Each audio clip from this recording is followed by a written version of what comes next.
তখন স্বাভাবিকভাবেই সেটা ক্ষতিগ্রস্ত হয়েছে। ফলে ওই গাড়ি যে চালাচ্ছিল তার সাথে এই গাড়ি চালকের একটু ধাক্কাধাক্কি বা যেটা ঘটে সেটা আমরা জানি। কিন্তু আমরা বুঝতে পারছি যে ওই গাড়ির যে চালক সে নিশ্চিন্তেই প্রভাবশালী কেউ ছিল, কারণ সে তখন পুলিশ নিয়ে এসে এই গাড়ি চালককে, রিয়াদ হোসেন, তাকে কিন্তু গ্রেপ্তার করিয়ে দেয়। এবং সেটা গ্রেপ্তার করে দেওয়ার পরে তো সে থানায় যায়, এবং থানায় নিয়ে যে যখন তাকে গ্রেপ্তার করে রাখে তখন সে তার স্ত্রীকে ফোন দেয়। তার স্ত্রীর হচ্ছে 1 মাসের একটি বাচ্চা, 1 মাস আগে সিজার করে তার বাচ্চা হয়েছে, আরেকটি হচ্ছে 5 বছর বয়সী বাচ্চা। সেই তার স্ত্রীর কাছে পল্লবী থানা তারা তার সেখান থেকে 40,000 টাকা ঘুষ চেয়েছে। আমরা সংবাদ মাধ্যমে প্রকাশিত সংবাদ থেকে এটা জানতে পেরেছি। 40,000 টাকা ঘুষ চাওয়ার পরে যেহেতু একজন গাড়ি চালক, আমরা তো রতন ভাইয়ের বক্তব্য থেকে শুনলাম বা আমরা আমাদের নিজের জীবন দিয়ে জানি। আমি গতকালকে আমাদের সহসভাপতি, আজকের সবার সভাপতির কাছ থেকে শুনছিলাম যে সে চিন্তা করছে যে তার যে বাচ্চাটা, সে বাচ্চাটা ক্লাস 6-এ পড়ে, তিনি একজন প্রাইভেট মাস্টার দিয়ে বাচ্চাটাকে পড়াতে পারছে না, স্কুলেও ক্লাস হচ্ছে না, 6টা মাস চলে গেল, বাচ্চাটার ভবিষ্যৎ কি হবে? কারণ এই একজন প্রাইভেট টিউটর রাখার জন্য যে ব্যয়, সেই ব্যয়টা বহন করার সক্ষমতা তার বেতনের টাকা দিয়ে সে হচ্ছে না। তাহলে এটি তো আমাদের প্রত্যেকের জীবনের বাস্তবতা। তাহলে স্বাভাবিকভাবে আমাদের সঞ্চয় থেকে আসবে। ফলে স্বাভাবিকভাবে ওই গাড়ি চালকের পরিবারের সঞ্চয় ছিল না।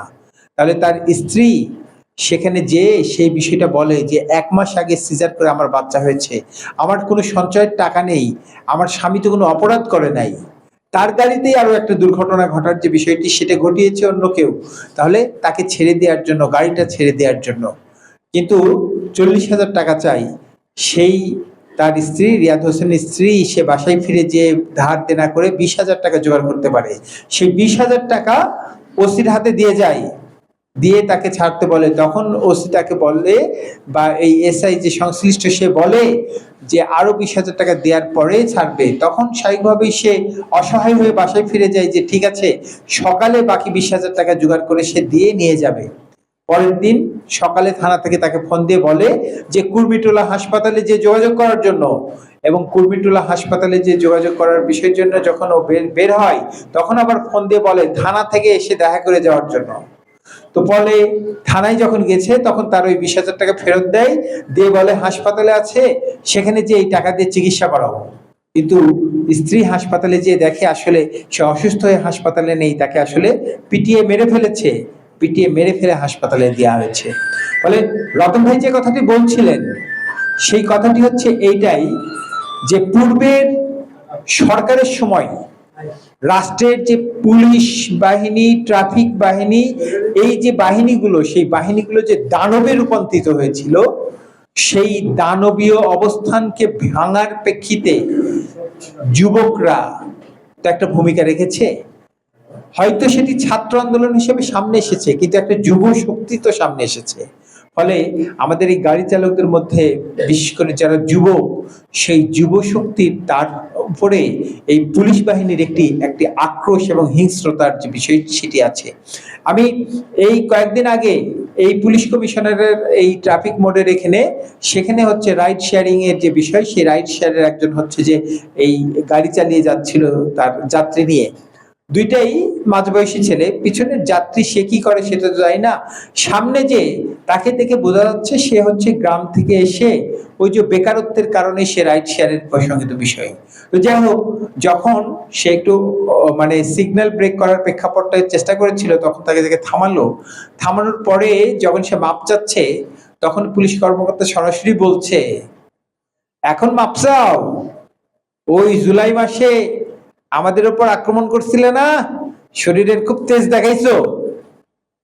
অর্থাৎ আমরা দেখছি যে আজকে আমরা শ্রমিক হলেও শুধুমাত্র যুবক যারা আছে তারাই কিন্তু এক ধরনের আক্রোশের শিকার হচ্ছে। ফলে এরকমের একটি অনিশ্চিত পরিস্থিতির মধ্যেও আমরা আছি। আমরা যে রিয়াদ হোসেনের কথা বলছিলাম, আমাদের সেই রিয়াদ হোসেন সেখানে যে মৃত্যুবরণ করার যে জায়গাটি, তার পরিবার যে অসহায়ত্বের মধ্যে পড়লো, এই পরিবারের ভবিষ্যতের যে অবস্থান, বিষয়গুলো নেই। ফলে রাষ্ট্রের শ্রমিকদের জন্য যে কল্যাণ তহবিল আছে, সড়ক পরিবহন শ্রমিক কল্যাণ তহবিল, তারপর রাষ্ট্রীয় যে শ্রমিক কল্যাণ ফাউন্ডেশন, সে সমস্ত ক্ষেত্রে থেকে আমাদের যারা গাড়ি চালক তাদের পরিবার যেন সহায়তা পায়, সেই লড়াইটা আমাদের শক্তিশালী করতে হবে, আমাদের জাগ্রত করতে হবে, যেন আমরা সেটিকে নিশ্চিত করতে পারি। ফলে আমাদের সংগঠনের পক্ষ থেকে আমরা এই জায়গাটিতে আমরা আসার চেষ্টা করেছি। আমাদের একটা অর্জন রতন ভাই বলেছেন, তার আগে আমি বলেছি যে একটা হচ্ছে শ্রম সংস্কার কমিশনের সুপারিশে আমাদের এই পেশাটা যে শ্রমিক এই হিসেবে অন্তর্ভুক্ত করার জন্য রাষ্ট্রীয় একটি কমিশনের একটা সুপারিশের যে বিষয় সেটা আমরা আনতে পেরেছি। শ্রম সংস্কার কমিশনের রিপোর্টের মধ্যে, সুপারিশের মধ্যেই আমরা যে সুপারিশগুলো দিয়েছিলাম, আমরা যে দাবি করেছিলাম, সেই দাবির ওই পৃষ্ঠাটি তারা যুক্ত করে দিয়েছে। ফলে তার মানে হচ্ছে রাষ্ট্রের আইনের যে স্বীকৃত বই, সেখানেও যুগের পর যুগ ধরে আমাদের সংগঠনের এই দাবিগুলো একটি মানে হিসাবে থাকবে, প্রমাণ হিসাবে থাকবে। এখন আমাদের কাজ হচ্ছে এই সুপারিশটাকে বাস্তবায়ন করানোর জন্য জনমত তৈরি করা। দুই দিকে, একটা দিক হচ্ছে আমরা যাদের জন্য এই কাজটা করছি সেই মানুষদেরকে যুক্ত করা, আর একটা হচ্ছে সরকারের কাছে যারা যারা যেতে পারে, যে সমস্ত মানুষদের সরকারের কাছে উপরে যাওয়ার সুযোগ আছে, এরকম অনেক মানুষগুলোকে সামনে, আমাদের সামনে নিয়ে এসে প্রতিশ্রুতিবদ্ধ করানোর, যে তারা বলুক যে হ্যাঁ আমরাও বলছি যে তোমাদের এটা হওয়া দরকার, এই কথাটা বলুক। তাহলে সেই প্রেক্ষাপটকে কেন্দ্র করে আমাদের এমন একদিকে এরকম কোন একটা প্রেস ক্লাব, এই যে রিপোর্টার্স ইউনিটি, এরকম জাতীয় যে ইয়েগুলো আছে, পরিচিত হলগুলো আছে, বা ওই যে ইঞ্জিনিয়ার্স ইনস্টিটিউট, বা বড় জমায়েত করলে ওই যে আমাদের হচ্ছে মহানগর নাট্যমঞ্চ, এরকম কোনো জায়গাতে আমাদের জমায়েত করে সেখানে এই ধরনের মানুষকে, ওই যে শ্রম সংস্কার কমিশনের প্রধান, বড় কোনো পত্রিকার সাংবাদিক, এরকমের যে মানুষগুলো আছে, বুয়েটের ইঞ্জিনিয়ার, যারা এই বিভাগের যারা শিক্ষক, সেরকম শিক্ষক, এবং প্রয়োজনে রাষ্ট্রের সংশ্লিষ্ট যারা সচিব পর্যায়ের বা এরকম সংশ্লিষ্ট বিষয়ের শ্রম বিভাগের যে দায়িত্ব আছে, তাদেরকেও নিয়ে এসে আমাদের এই কথাগুলো তাদের সামনে বলানোর যে ব্যাপার, যে তারা যেন প্রতিশ্রুতিবদ্ধ হয় যে হ্যাঁ সংস্কার কমিশনের এই সুপারিশ বাস্তবায়নের জন্য আমরা চেষ্টা করব, বা আমরা আইএলওর প্রতিনিধিদেরকেও আনতে পারি, এই যে আমাদের দাবি, এই দাবিটাকে বাস্তবায়ন করার জন্য আপনারাও বলে দেন, যেহেতু আন্তর্জাতিক পর্যায়েও যদি এই কথাটিকে নিয়ে যাওয়া যায়। তাহলে একটা হচ্ছে এরকমের কর্মসূচি, আর এর পাশাপাশি পরে রাস্তায় যে কর্মসূচি, এই দুই ধরনের কর্মসূচিগুলোকে আমাদের এই মুহূর্তে জোরালো করা দরকার। কারণ একটা হচ্ছে এই সরকারের সময়ের কমিশন, তাহলে এই সরকারের সময়ের কমিশন বাস্তবায়ন করার জন্য এই সরকারের উপর চাপ তৈরি করা, সেই চাপটা এমন একটি জায়গায় নিয়ে যাওয়া যেন পরবর্তী নির্বাচনের সময় যে রাজনৈতিক দলগুলো আসবেন, যারা নির্বাচনে দাঁড়াবে, তারা যেন বলে আমরা এই সরকার বাস্তবায়ন না করলেও আমরা তোমাদের জন্য এটা করব, তাদের কাছ থেকে প্রতিশ্রুতি আদায় করা। তাহলে এই জন্য এই বছরটা আমাদের কাছে খুবই গুরুত্বপূর্ণ। আমাদের সংগঠনকে দৃশ্যমান করা মানে আমাদের প্রাইভেট গাড়ি চালকদের যে দাবি, সেই দাবিটাকে করা। এবং আমরা এই রকম জায়গাতেও যে আমরা প্রাইভেট কার চালক, অথবা আমাদের নাম হচ্ছে ট্যাক্সি কার, এই যে আইনের অসঙ্গতি, এই আইনের অসঙ্গতিটাও দূর করা, যেন আমরা আমাদের নিজেদের পরিচয়ে সংগঠনটাকে নিয়ে যেতে পারি, আমরা যেন আমাদের গঠনতন্ত্র সংশোধন করে ওই নাম রাখতে পারি, অথবা আমরা ওখানে একটা নতুন ইউনিয়ন করতে পারি। এই ইউনিয়ন আমরা প্রকৃতপক্ষেই যারা হচ্ছে এই ট্যাক্সি চালাই বা ট্যাক্সি কার চালাই, তারা এটার অন্তর্ভুক্ত হলো, সেই জায়গায় যেন আমরা যেতে পারি, সেটার জন্য আমাদের এটা দরকার। তো তার একটা অংশ রতন ভাই ধারণা দিয়ে গেলেন যে 26 তারিখে এই কি সেপ্টেম্বরে আমরা এইরকম একটা কনভেনশন করা দরকার বা করতে হয়। তাহলে কনভেনশন যদি আমাদেরকে করতে হয়, তাহলে একটা কনভেনশনের জন্য আমাদের কতগুলো প্রচারণার বিষয় দরকার। একটা হচ্ছে যাদের জন্য কনভেনশন, সেই চালকদের কাছে, সবার কাছে তো আমাদের বক্তব্যটাকে নিয়ে যেতে হবে। তাহলে সেই বক্তব্যের জন্য আমাদের আসলে প্রচারপত্র বের করা দরকার এক। অপর দিক হচ্ছে এটার জন্য কি একটা হল রুম, যদি আমরা প্রেস ক্লাবের হল রুম ব্যবহার করতে চাই, তাহলে সেই প্রেস ক্লাবের যদি আমরা নিচে যে hall room, press club auditorium আছে, সেই অডিটোরিয়াম ব্যবহার করে সেখানকার জন্য যে আয়োজন সেগুলো করতে চাই, তাহলে ওইটির জন্য প্রায় 40 থেকে 50,000 টাকা ওই হল রুমের ওইটার আয়োজন। এরপর আমরা আয়োজন কিভাবে করব সেগুলো, অর্থাৎ সেখানে আমাদের যদি যারা উপস্থিত হয় তাদের জন্য কোনো আপ্যায়নের ব্যবস্থা থাকবে কিনা, অথবা অতিথিদের আপ্যায়নের ব্যবস্থা করতে হবে, তাহলে সেই কাজগুলো আমরা কিভাবে করতে পারি এক। দুই হচ্ছে আমরা এখন আগের চেয়ে আমাদের সাংগঠনিক পরিচিতির বিষয়ের প্রেক্ষাপটের জন্য, এবং ওই যে বললাম যে রাষ্ট্রের যে কল্যাণ তহবিল, সেই কল্যাণ তহবিলগুলিতে থেকে আমাদের এই সদস্যদের বা আমাদের এই পরিচিত বন্ধুদের, তাদের জন্য যদি সহযোগিতা আদায় করার যে জায়গাটি সেটি নিশ্চিত হতে হয়, তাহলে সংশ্লিষ্ট বিষয়ের ডাটা, তথ্য, সেই বিষয়গুলো থাকতে হবে। যেমন আমি যে রিয়াদ হোসেনের দুর্ঘটনার কথা বললাম, রিয়াদ হোসেন সম্পর্কে আমরা জানতে পারলাম কখন? যখন আমরা মিডিয়ায় আসছে, এবং এটা হচ্ছে কখন? ঘটনাটা হচ্ছে ঈদের। ঈদ কি 1 মাস অতিক্রম হয়ে গেছে না? তাহলে অথচ আমার ওই কল্যাণ তহবিলের যে সমস্ত পদ্ধতি আছে, সেই পদ্ধতির যে প্রক্রিয়া, যে সেখানে আবেদনটা করতে হবে, সকল দলিলপত্র সহ আবেদন করতে হবে 1 মাসের আগে। তাহলে আজকে কিন্তু শুধুমাত্র এই তথ্য না থাকার জন্যই, পরস্পর পরিচিত না থাকার জন্যই, আমাদের যোগাযোগটা না থাকার জন্যই কিন্তু আমরা তাকে উপকৃত করতে পারছি না, বা তার নিজের উপকৃত হতে পারছি না। তাহলে সেটার জন্য আমাদের এই টোটাল তথ্য ভান্ডার একটা তৈরি করা, অর্থাৎ আমাদের সদস্য যে প্রক্রিয়া, সেই সদস্য প্রক্রিয়াকে আধুনিক যে ডিজিটালাইজড বলে, আমরা সেই ডিজিটালাইজড করার যে জায়গাটি, সেই জায়গাতে নিয়ে যাওয়া দরকার। সেজন্য সাধারণভাবে একটি ভাবনা হচ্ছে আমাদের, আপনাদেরই ভাবনা হচ্ছে, আমাদের কেন্দ্রীয় কমিটির নেতৃবৃন্দ শেয়ার করেছেন যে আমরা আমাদের কার্ড, নতুন যে কার্ড হয়েছে, সেই কার্ডগুলিতে আমরা হচ্ছে এই তথ্যগুলো কি কি ধরনের সুবিধাগত জায়গাটা আমরা তৈরি করতে পারবো, সে প্রসঙ্গিত বিষয়ে একটা বর্ণনা দিয়ে আছে। আরেকটি হচ্ছে আমরা একটা হচ্ছে যে ডিজিটাল কার্ড বলছে, বা প্লাস্টিক যে আইডি কার্ডের বিষয়, সেরকম একটি ভাবনার বিষয়গুলো আছে। তাহলে এগুলো নিয়ে একটি আলোচনা, একটা হচ্ছে আমাদের সামনের কর্মসূচি, সেই কর্মসূচিকে কেন্দ্র করে আমরা কিভাবে এই আয়োজনগুলো করতে চাই, এই কর্মসূচিগুলো এখন আমাদের লাগবেই। কর্মসূচিটা আসলে কত তারিখে হতে পারে, আমরা যদি একটা প্রচার লিফলেট বের করি, সেই লিফলেট নিয়ে যদি আমরা চালকদের কাছে যাই যে আমরা এই কর্মসূচি করতে চাই, এখানে আপনাদের সহযোগিতা চাই, তাহলে সেই লিফলেটে আসলে আমাদের কোন দাবিগুলো থাকা দরকার, সেই বিষয়গুলো নিয়ে এখন আপনাদের কাছে শুনতে চাই। সাজাল ভাই বলবেন কিছু? আচ্ছা, তাহলে এখন হচ্ছে আপনাদের কাছে শুনতে চাই। তো আপনারা যে বলবেন, একজনের পর একজন একটু হাত তুলবেন, হাত তুলে এসে বলবেন, যতটুকু মানে সবাই শুনতে গেলে যেন সেই সুযোগটা থাকে, অল্প কথাই বলবেন, নিজের নামটা জানিয়ে এটা বলবেন। এখন হচ্ছে আমি ফ্লোর উন্মুক্ত ঘোষণা করছি, আপনারা যে বলতে চান একটু হাত তুলবেন। বিসমিল্লাহির রহমানির রহিম।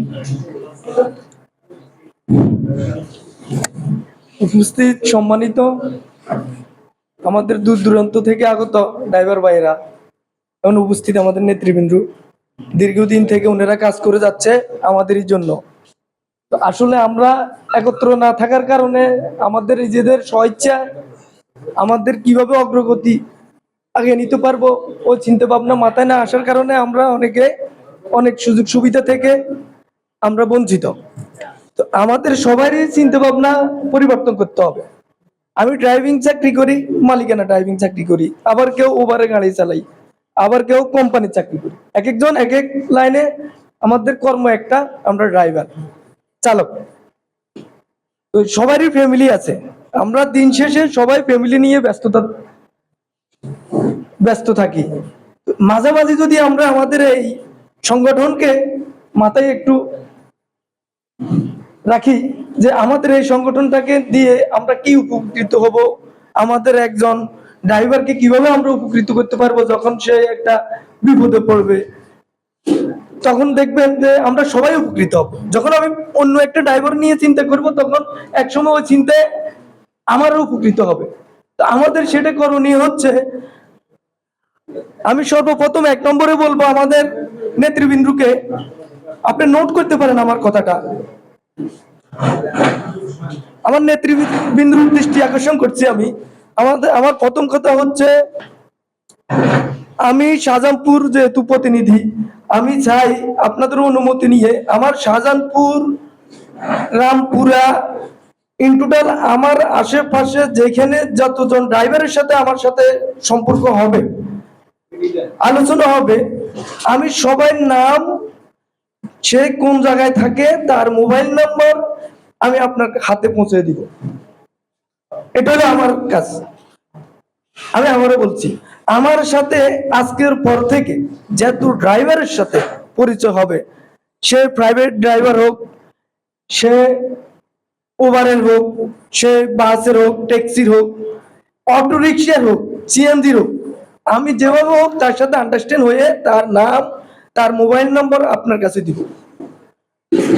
আপনি আপনার সময় থেকে তাকে রাত্রের 8টার পরে হোক, 9টার পরে হোক, তারে আমাদের এই সংগঠনের সিস্টেম গুলো তাকে বুঝাই বলবেন, যেহেতু আমি বলতে পারবো না, আমার এখানে অনেক জ্ঞান শর্ট আছে। তো আপনার কাছে অনুরোধ থাকবে, আপনি আমার এই নাম্বার গুলায় ফোন করে তারে কিভাবে কি সংগঠনের নিয়ম কারণ এগুলো বিস্তারিত বলবেন। আশা করি আমার থেকে আপনি বললে সে আগ্রহ হবে। 2 নম্বর কথা হচ্ছে, আমি তো তাকে বলবো আমার কাছে যে পরিচয় পত্রটা আপনার আছে, এই পরিচয় পত্রটাকে পরিবর্তন করতে হবে আমার দৃষ্টিতে। সেটা আপনি বিবেচনা রাখবেন কতটুকু পরিবর্তন করা যায় কিনা। কারণ এখানে আমি দেখছি 2015 সাল নাকি 2013 সাল, ওইটা থাকতে পারবে না। ওটারে কি করা যায় সেটা আপনি চিন্তা ভাবনা করবেন। ওইখানে লেখা আছে শুধু বাংলা, ওইখানে বাংলায় এবং ইংরেজিতে থাকতে হবে। যেহেতু আমরা কেউ সচিবের ড্রাইভার, কেউ মন্ত্রীর ড্রাইভার, কেউ প্রধান বিচারপতির ড্রাইভার আছে, হয়তো প্রধান বিচারপতির সাথে উনি হয়তো অফিসার্স ক্লাবে গেছে, পার্সোনাল তার সরকারি ড্রাইভার থাকতে পারে, আমাদের এই সংগঠনেরই তো আছে, তাই না? তাহলে সে যে পরিচয় পত্রটা দিবে, দেখাবে, তার পরিচয় পত্রটা ওইরকম একটা মানানসই হইতে হবে। আমার পরিচয়, আমার সবাই বলে জন্ম হোক যত যত, কর্ম হোক ভালো। আমার কর্ম একজন মন্ত্রীর সাথে, অথচ আমার বাসা যাইয়া শাকবাজি করে ভাত খেয়েছি। আমি আমার এই 60টা ঘন্টা আমি একজন সচিবের সাথে সময় কাটাইছি, কিন্তু বাসা যাই আমি কি করছি, আলু ভর্তা মুসুর ডাল দিয়ে ভাত খেয়েছি। কিন্তু ওই সময়টা যেভাবে আমি উনার সামনে উপস্থাপন করছি, ওইখানে আমার কাছে যেটা আপনাদের পরিচয় পত্রটা আছে ওইরকম থাকতে হবে। আরেকটা কথা হচ্ছে, আমি চাই আমার এলাকায় এরকম সমস্ত এলাকায় নোট করতে হবে, আমাকে আপনি সম দিতে হবে যে আমি তোমার এলাকায় আমাদের এই কেন্দ্রীয় থেকে আমরা 4 জন লোক যাব। কেন্দ্রীয় থেকে আপনার বলতে হবে যে আমি শাহজাহানপুর যাব, তোমাকে সম দিয়েছি, এত তারিখের ভিতরে তুমি ডেট দাও কবে আমরা আসবো। আপনি, আমি তো প্রতিনিধি শাহজাহানপুরে, তাই না? আমাকে আপনি সম দিবেন। আপনি, আমি কিভাবে লোক মেনটেন করবো সেটা আমার ব্যাপার, আমার প্রতিদ্বন্দ্বিত্ব দরকার নাই। ওইখান থেকে আপনি সিলেকশন করবেন।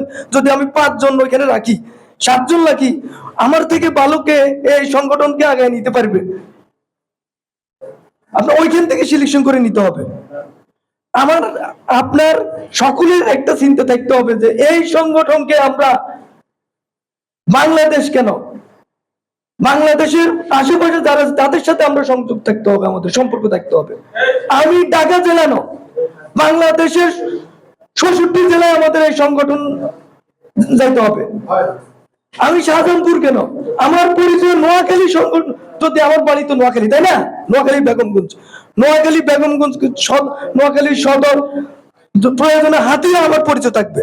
এই সংগঠনের যদি আমি চিন্তা ভাবনা করে যদি যদি সুন্দর শৃঙ্খলায় যদি আমি চলতে পারি, আপনাদের দোয়া, আমার কার্যক্রম, আমার সহকারী সকলের কার্যক্রম আমাকে এগিয়ে নিবে, আমার এই সংগঠনকে দূর দূরান্ত নিয়ে যাবে। আমার সংগঠনের যে খরচ, এগিয়ে যাওয়ার খরচ আমার সংগঠনের কর্মীরাই দিবে, আমি দিব। আমি 21,000 টাকা স্যালারি পাই, আমার 30,000 টাকা খরচ। আমি কি আমার সংসার চালাচ্ছি না? এটা তো আমার সংসারের একটা। আমি যখন গুদারাঘাটে যাই, আমার অন ডিউটি অবস্থা হয়, তো আমি হাঁটতে যাওয়ার সময় দেখলাম আমাদের একটা অফিস। আমাদের কেন বললাম, যেহেতু ড্রাইভার উল্লেখ করা আছে, সে রিক্সা চালক ড্রাইভার হোক আর বিমান বাহিনীর ড্রাইভার হোক, আমি যাই দেখলাম যে ওইখানে আমাদের আলতাফ ভাই বসা ছিল, তাই না? আলতাফ ভাই কই? আলতাফ ভাই বসা ছিল। তখন আমি যাই, রিকোয়েস্ট করে ভিতরে প্রবেশ করলাম, বললাম ভাই আমার তো বসার একটা ঠিকানা হলো, আমার কথাটা বললাম, বসার একটা ঠিকানা হলো। তো আমার শাহজাহানপুরে কোনো ঠিকানা নেই, আপনারা চাইলে আমি বসার মতো জায়গা দিতে পারবো না। কেন পারবো না? আমার দুর্বলতা, কারণ আমি এতদিন এই সংগঠনটা চিনতাম না, জানতাম না, এখন জানছি, চিনছি। হয়তো আমার যে মনোভাব আছে, আমার থেকেও আমার ওই শাহজাহানপুরে অন্য একজন ড্রাইভার আছে, তার এর প্রতি আরো বেশি আগ্রহ আসবে। কাকে দিয়ে আসবে? আমার সাথে তার সাথে আন্ডারস্ট্যান্ড আছে। আমি তো তাকে বলতেছি, যখন আমার থেকে যখন আপনি যাবেন, ভাইয়ের নাম হলো বুলবুল ভাই নাকি? হ্যাঁ, যখন আপনি যাবেন, আপনারা আমাদের নেতৃবৃন্দ আছেন, আপনারা যাবেন, 5 জন থাক 10 জন থাক, আপনারা যাবেন, যাইলে আপনাদের দেখে ওদের আকর্ষণ বাড়বে। আপনারা শ্রম দেন, আমরাও তো শ্রম দিতেছি। যেমন সবুজ ভাই রাত্রের কয়টা বাজে আমাদের ওই অনুষ্ঠানটা ফজর নামাজ হয়ে গেছে, তাই না? তো আমি তো প্রথম দিন আপনাদের ওই অনুষ্ঠানে ছিলাম। এরকম বহুত আছে ভাই, আপনারা যে পরিশ্রম ওই দিন দেখাইছেন আমাকে সংগঠনের জন্য, এটা আমি জীবনে ভুলবো না। ওটা তো আপনাদের ব্রাঞ্চ হতে পারে আপনাদের, কিন্তু সকল ড্রাইভার ভাইদের জন্যই তো ওই অফিসটা আপনারা বড় করছেন, পার্শ্ববর্তী যে কাজটা করছেন, যে পরিশ্রম করছেন, এগুলা কিন্তু টাকা দিয়ে হয় না, এগুলো ভালোবাসা দিয়ে হয়। তো জি, সালাম করুন। আমি চাই সব ড্রাইভার একতা থাকা, সবাই। আমার নাম বাবু মাতব্বর, গুলশান থানা ইউনিট। এটা সমস্যা নাকি? হ্যালো, এখন আমি যেটা বলতে চাই, আমাদের যত ইউনিট আছে উত্তরা থানায়, গুলশান থানায়, বাটা থানায়, সব ইউনিটের ড্রাইভাররা আমাদের চাই একতাভাবে থাকা। যেরকম আমি বলি গুলশান থানার ড্রাইভার একটা উত্তরাতে ঝামেলা হয়েছে, যে একজন ফোন দিলে ওই ইউনিটের লোকজন জানি ওই ড্রাইভার সহযোগিতা করে।